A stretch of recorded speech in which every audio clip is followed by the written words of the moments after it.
Decades ago, one of modern Israel's founding fathers, David Ben-Gurion, challenged the nation of Israel to develop all of the nation, not just the center, but the periphery too.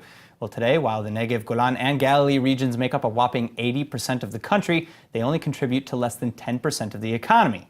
Well, the Ayalim movement aims to change that, and today we have the chairman of the Ayalim movement, Dayan, here to tell us all about it. Jacob, thank you so much for coming in. Shalom, thank you for having me. It's my pleasure. So tell us a little bit about the Ayalim movement and what you've accomplished so far. Okay, I can tell you that I learned to know about Ayalim as a diplomat representing the state of Israel, and all of a sudden I saw the beautiful face of Israel, young pioneers building the periphery, the social and geographical periphery, 22 villages building by their own hands and volunteering everywhere. This was really the beautiful face of Israel, and I realized that this project is not only strategically important for the state of Israel, but it's also important to connect, to bond the young Jewish or Jews in the United States and the Israelis, the young Israelis. Those are peers speaking the same language, and when I was representing the state of Israel, I saw the growing gap between the young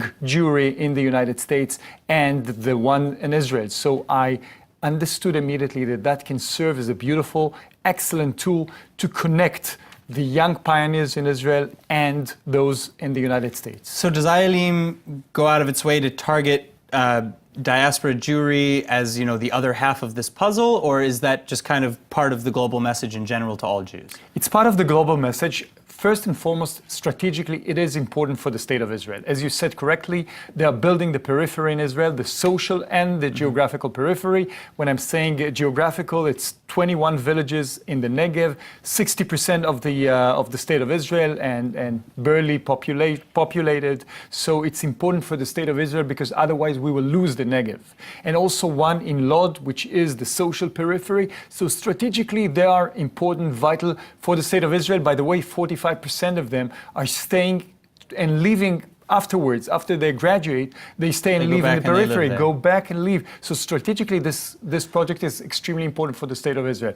But I'm saying as a byproduct, this is also an excellent tool or instrument to connect the young Jewry in the United States and the Israelis, because both know not very much about each other, sure. And the gap is growing. That's why I saw that as an opportunity to connect them, and now we are trying also to bring young American Jews to work, to live in those villages, to see this inspiring group and to be part of it. So, okay, final question, where can people sign up? Because it sounds like a lot of people are about to. First, the website of Ayalim is great and very interactive, and they can sign. We have more than 1,200 students every year, Israeli students every year, going through Ayalim. We have thousands that graduated Ayalim. As I said, 45% are staying in the periphery, and now we are trying to approach the Jewish communities all around the United States, because there are only two communities today, Jewish communities around the world. One in Eretz Israel, most of the Jews live, and the other one is in the United States. So whatever we are not going to do for each other is not going to happen. So I invite everyone to come and visit one of the villages of Ayalim, because eventually seeing is believing. Beautiful. Jacob, thank you so much for coming in. Thank you for having me. It's amazing. Go and support it. Thank you so much. Thank you.